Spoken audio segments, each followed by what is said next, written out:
लंबी बाइक। एक गांव के कॉलेज में चार दोस्त मिलकर पढ़ते थे। चारों की दोस्ती काफी गहरी थी। वे कहीं भी जाते तो चारों इकट्ठे ही जाते और रोज अपने घरों से पैदल कॉलेज पढ़ने आया करते थे। एक दिन, दोस्तों क्यों ना हम गर्मी की छुट्टियों में कहीं काम करके कुछ पैसे कमाएं। हाँ राम, तुम ठीक कह रहे हो। मैं भी गर्मियों की छुट्टियों में काम करके पैसे कमाना चाहता हूँ। भाई बात तो तुमने ठीक करी, लेकिन इस बार पैसे कमाकर हम बाइक खरीदेंगे। इतनी दूर पैदल चलना बहुत मुश्किल हो जाता है। हाँ, मैं भी तुमसे सहमत हूँ। हम लोग पैसे बचाकर एक बाइक ले लेंगे। उस गांव में किशन चंद नाम का एक व्यापारी था। वो बहुत ही बड़ा धोखेबाज और चालाक था। गर्मियों की छुट्टियों में चारों दोस्त किशन चंद के पास पहुँचे। सेठ जी, हमें 2 महीने की छुट्टी मिली है कॉलेज से। अगर आपके पास कोई काम हो तो हमें दे दीजिए। अरे बच्चों, तुम लोगों को देखकर बहुत अच्छा लगा। बाकी बच्चे तो छुट्टियों में घूमते फिरते हैं, लेकिन तुम लोग काम के लिए आए हो। वैसे कमाए हुए पैसों से क्या करना चाहते हो तुम? सेठ जी, हमें कॉलेज पैदल जाना पड़ता है, हमें तकलीफ होती है। हम मुझसे बाइक लेने की सोच रहे हैं। तो ठीक है, तुम लोग 2 महीने मेरे पास काम करो, बाइक मैं तुम्हें दे दूंगा। वे चारों किशन चंद के यहाँ अगले ही दिन से काम करने लगे, जैसे बोरियां उठाना, खेती करना, सामान इधर से उधर ले जाना और कई तरह के काम।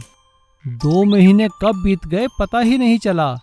2 महीने बाद, सेठ जी आपके पास हमारे 2 महीने पूरे हो गए। हमें हमारी बाइक दे दीजिए या हमारे पैसे दे दीजिए। हाँ, ठीक है। तुम लोगों ने काम तो ठीक से नहीं किया, लेकिन मैं अपनी बात से मुकरूंगा नहीं। चलो मैं तुम्हें बाइक देता हूँ। और किशन चंद ने अपनी एक पुरानी बाइक लाकर उन चारों को दे दी। अरे सेठ जी, ये तो पुरानी बाइक है, इसका हम क्या करेंगे? भाई देखो, पुरानी हो या नहीं, मैंने वादा किया था बाइक देने का, मैंने तुम्हें बाइक दे दी। अब तुम जानो और तुम्हारी बाइक जाने। चारों बाइक को धक्का मारकर वहां से ले गए। तभी सोनू ने कहा, अरे मेरे पास एक उपाय है। हम बाइक के पार्ट निकालकर एक लंबी बाइक बना लेते हैं। चारों उस बाइक को लेकर सोनू के पिताजी की वर्कशॉप ले गए और उन्होंने उस बाइक में और टुकड़े जोड़कर एक लंबी बाइक बना ली।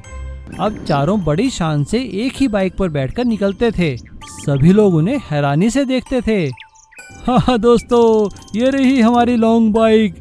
हाँ, कितना मजा आ रहा है। हम चारों एक ही बाइक पर। हाँ, तुम ठीक कहते हो, बहुत अच्छा लग रहा है।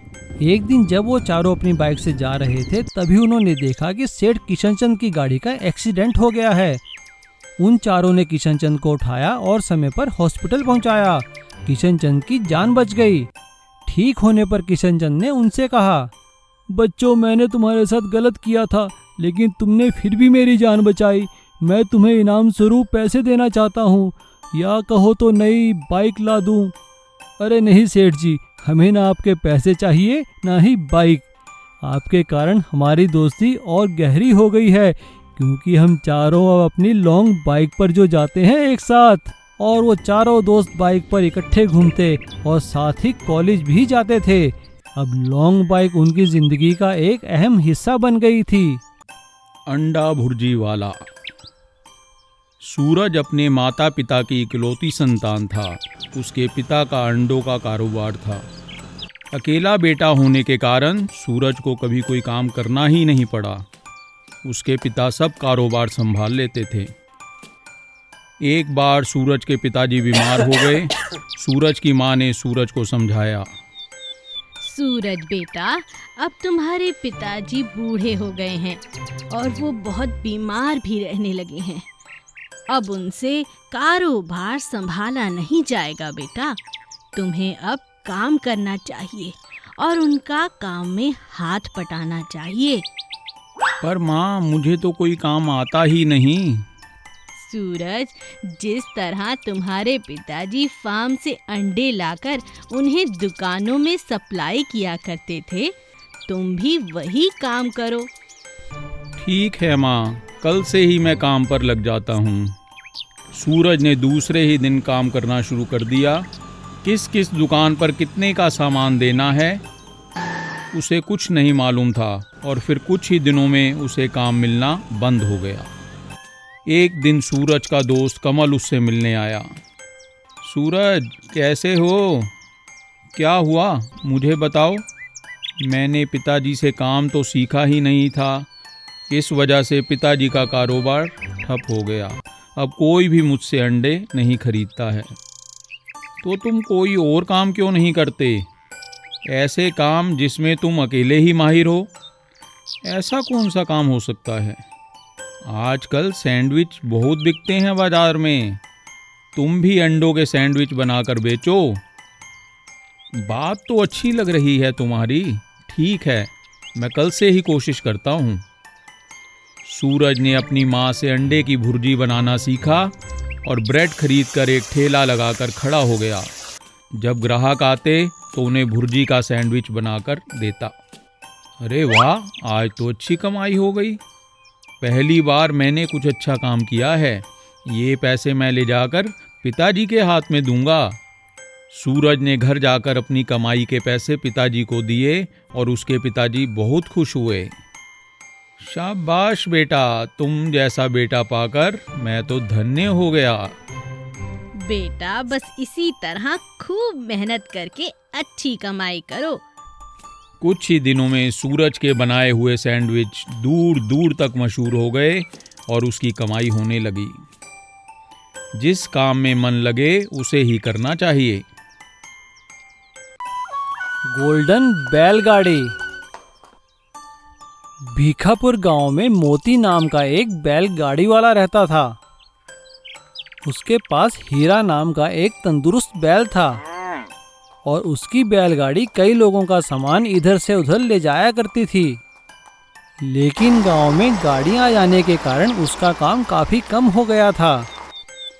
अब उसे लोगों से हाथ पैर जोड़कर काम मांगना पड़ता था। साहब, मुझे कुछ काम दे दीजिए, मैं जितनी जल्दी हो सके आपका सामान पहुंचा दिया करूंगा। अरे भाई मोती, मैंने तुमसे कहा ना, बैलगाड़ियों का जमाना चला गया। तुम्हारे पास जब मोटर गाड़ी हो तब आ जाना, मैं तुम्हें काम दे दूंगा।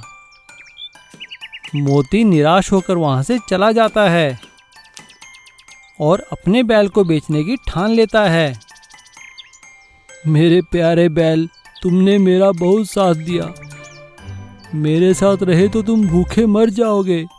तुम चले जाओ मुझे छोड़कर, मैं अपना कुछ ना कुछ और गुजारा कर लूँगा। ऐसा कहते हुए मोती और हीरा दोनों की आंखों में आंसू आ जाते हैं और आंखों में आंसू लिए मोती अपने बैल हीरा को बेच देता है और उदास मन से घर वापस आ जाता है। वह देखता है उसकी पत्नी उदास मन से दरवाजे पर खड़ी हुई थी। क्या बात है, तुम दरवाजे पर क्यों खड़ी हो? मैं पिंकी को बड़े डॉक्टर के पास लेकर गई थी। उन्होंने कहा है इसे बहुत गंभीर बीमारी है, इसका इलाज करने में 5 लाख रुपए लगेंगे। अच्छा, हे भगवान, तुम हमारी कब तक परीक्षा लेते रहोगे? अगले दिन सुबह दोनों पति पत्नी निराश होकर दरवाजे पर बैठे होते हैं। तभी वो देखते हैं कि उनका बैल हीरा वापस आ गया था। अरे हीरा, तुम वापस कैसे आ गए? और ये तुम्हारे गले में क्या है? वो देखता है हीरा के गले में एक सोने की चेन बंधी हुई थी और उसके साथ एक चिट्ठी भी थी। मोती वो चिट्ठी पढ़ता है। मैं स्वामी सत्यानंद बोल रहा हूँ। तुमने मुझे ही ये बैल बेचा था, लेकिन तुम्हारे बैल ने शेर से लड़कर मेरी जान बचाई है। तुम्हारा बैल बहुत बहादुर है।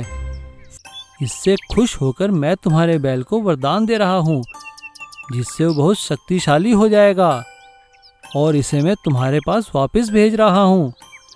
जैसे ही तुम्हारी गाड़ी चलाएगा, तुम्हारी बैलगाड़ी सोने की बन जाएगी और उसमें कई तरह की जादुई शक्तियाँ भी आ जाएंगी। चिट्ठी पढ़कर दोनों पति पत्नी खुश हो जाते हैं और मोती हीरा को बैलगाड़ी में लगाकर अपने मालिक के पास जाता है। मालिक, मेरा बैल अब शक्तिशाली हो गया है। आप एक बार मौका तो दीजिए। देखिए, मैं गाड़ी से पहले सामान पहुंचाऊंगा। जब काम सही हो तभी मुझे पैसे दीजिएगा। कंपनी मालिक को मोती पर दया आ जाती है और जैसे ही उसकी बैलगाड़ी में सामान रखने लगते हैं उसकी बैलगाड़ी सोने की बन जाती है। सभी लोग हैरान हो जाते हैं और मोती गाड़ियों से पहले ही सामान पहुंचाकर वापस आने लगता है। और अब मोती की सोने की बैलगाड़ी पूरे गांव में मशहूर हो जाती है। मोती और उसकी बीवी हर रोज उसकी पूजा करते हैं और हीरा खुश होकर सिर हिलाकर उनका धन्यवाद करता है। दाढ़ी वाली बहू। रामपुर गांव में डॉली नाम की एक लड़की अपने माता पिता के साथ रहती थी। डॉली बहुत शैतानियां करती थी, पूरे गांव को परेशान करती रहती थी। कभी अपने पिता की साइकिल लेके गांव का पूरा चक्कर लगाती और सबको सताती, परेशान करती। डॉली जब भी शाम को घर वापस आती तो उसके घर शिकायत करने वाले लोगों की हमेशा भीड़ लगी रहती। एक दिन उसकी माँ ने उसे समझाते हुए कहा, बेटी तू इन गांव वालों को नहीं जानती, इन्हें यूं परेशान मत किया कर। ये तुझे बहुत बुरा भला बोलते हैं, बद्दुआएं देते हैं, तू ये सब छोड़ क्यों नहीं देती? अरे माँ, तुम तो यूं ही डरती हो, ये बद्दुआ वगैरह कुछ नहीं होता, मैं नहीं मानती। एक दिन गांव में तपस्वी साधु आते हैं। गांव के सभी लोग उनके दर्शन के लिए जाते हैं। साधु बाबा गांव के बीचों बीच एक बड़े से बरगद के पेड़ के नीचे बैठकर साधना कर रहे होते हैं। बाबा की दाढ़ी बहुत बड़ी और लंबी थी। एक दिन खेलते खेलते जब डॉली ने उनकी दाढ़ी को देखा तो अचानक हंसने लगी और उनकी दाढ़ी को तीली से छेड़ कर परेशान करने लगी। बेवकूफ लड़की, तूने मेरा मजाक उड़ाया है। मैं तुझे श्राप देता हूँ, जैसे जैसे तू बड़ी होगी तेरे भी दाढ़ी निकल आएगी और सारी दुनिया तेरा मजाक उड़ाएगी। साधु बाबा वहाँ से चले जाते हैं, लेकिन कुछ ही दिनों के बाद डॉली की दाढ़ी मूंछें निकल आती हैं। सारे गांव वाले ये देखकर उसका बहुत मजाक उड़ाते हैं। डॉली रोते रोते अपने घर में आती है। माँ, मैं उस साधु बाबा को ढूंढने के लिए जा रही हूँ, देखो ना मेरी दाढ़ी मूंछ निकल आई है। डॉली साधु बाबा के बारे में बहुत पूछताछ करती है। उसे पता चलता है कि बाबा पर्वतों पे चले गए। वो जंगल, पर्वत, गांव-गांव में बाबा को ढूंढती है, लेकिन उसे बाबा नहीं मिलते। रास्ते में उसे एक युवक मिलता है जो उसे बताता है कि वो बाबा अब इस दुनिया में नहीं रहे। ये आप क्या कह रहे हैं? अब मेरा क्या होगा? तभी उस युवक की माँ उसे कहती है, अरे बेटी, परेशान होने वाली कोई बात नहीं है। बगल के मंदिर में बाबा जी ने अपना कमंडल रखा है, उसमें पानी है और वो कोई आम पानी नहीं, उनकी तपस्या का जल है वो। तुम उस जल के छींटे अपने मुंह पर लगा लो। डॉली मंदिर में जाती है और उन छींटों को अपने मुंह पर छिड़कती है। उसकी मूंछें और दाढ़ी गायब हो जाती है। डॉली फिर से पहले की तरह खूबसूरत दिखती है। युवक का दिल उस पर आ जाता है। दोनों शादी कर लेते हैं और अपने घर लौट आते हैं। हमें इस कहानी से ये शिक्षा मिलती है कि हमें कभी किसी का मजाक नहीं उड़ाना चाहिए। Please subscribe.